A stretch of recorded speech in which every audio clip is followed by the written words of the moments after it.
সৈয়দ আবুল আলা মওদুদী সাহেবকে নিয়ে গত ৬০-৭০ বছর ঠিক কিভাবে বিকৃত করা হয়েছে তার একটা জলজ্যান্ত নমুনা আজকে উপস্থাপন হবে ইনশাআল্লাহ। আমার এক প্রিয় দিনী ভাই আমাকে খণ্ডন করেছেন, তার খণ্ডনের রিখণ্ডন স্বরূপ আমি কথাগুলো বলবো। এখান থেকে গত ৬০-৭০ বছরের নমুনাটা ক্লিয়ারলি ফুটে উঠবে। আজকের আলোচনা শুধু শেয়ার না, যত জায়গা থেকে আপলোড দেওয়া লাগে দেন। আমার এই দিনী ভাই আমাকে অনেক গালাগালি করছে, ওনার গালাগালি সংক্রান্ত বিষয়গুলো একদম আলোচনার শেষ দিকে আসবো, এখন এগুলো নিয়ে কোনো কথার দরকার নেই। প্রথমে একাডেমিক আলোচনায় আসেন।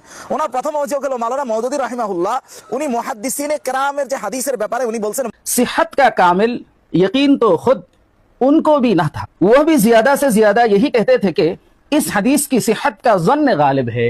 तो मुहाद्दिसिन ওনাদের কাছে আসলে কোনো হাদিসই সহি না, বরং এটা ওনারা প্রবল ধারণার ভিত্তিতে বলেন বেশি থেকে বেশি যে এটা সহি হাদিস। একটা হাদিসের ক্ষেত্রে জন্নে গালিব মানে প্রবল ধারণার ভিত্তিতে এই হাদিসগুলো গ্রহণ করা হয়।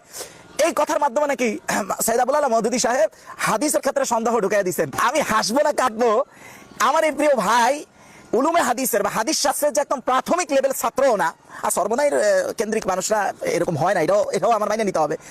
আপনি দেখেন উলুমে হাদিসে আসলে কি বলা আছে তার এতটুকু খোঁজ খবরই নাই। দেখেন আল কাউকাবুল ওয়াহাদ শারহে সহিহ মুসলিম ইবনে হাজ্জাজ, এইটা একটা উলুমে হাদিসের কিতাব, ১ নম্বর খণ্ড ৫০০ নং পৃষ্ঠায় লেখা হচ্ছে। আগে আপনাদেরকে এটা বুঝতে হবে, হাদিসের প্রকার ৩টা বুঝতে হবে।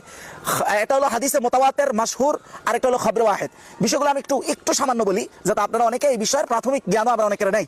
হাদিসে মুতাওয়াতির হলো এমন হাদিস যে হাদিসের বর্ণনাটা এত মানুষ এত এলাকা থেকে করছে যে এতগুলো এলাকার মানুষ একসাথে একটা মিথ্যা কথার উপরে একত্রিত হবে এটা অসম্ভব, এটা ধারণা করা অসম্ভব।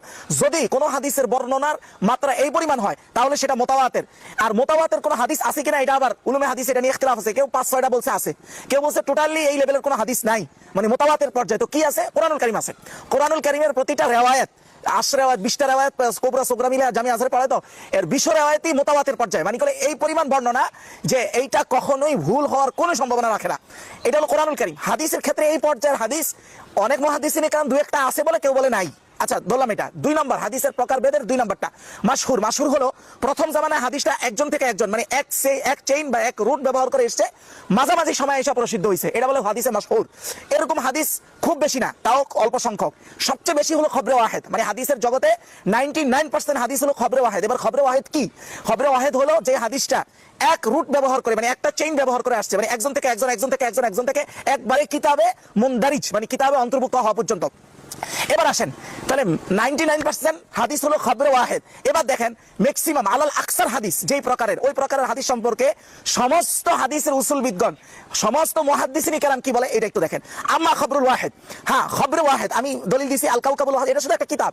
একই দলিল অসংখ্য উলুমে হাদিসের কিতাব থেকে দেওয়া যাবে, এতগুলো দেওয়ার তো দরকার নেই, একটাই দিলাম যেটার ১ নম্বর খণ্ড ৫০০ নং পৃষ্ঠা।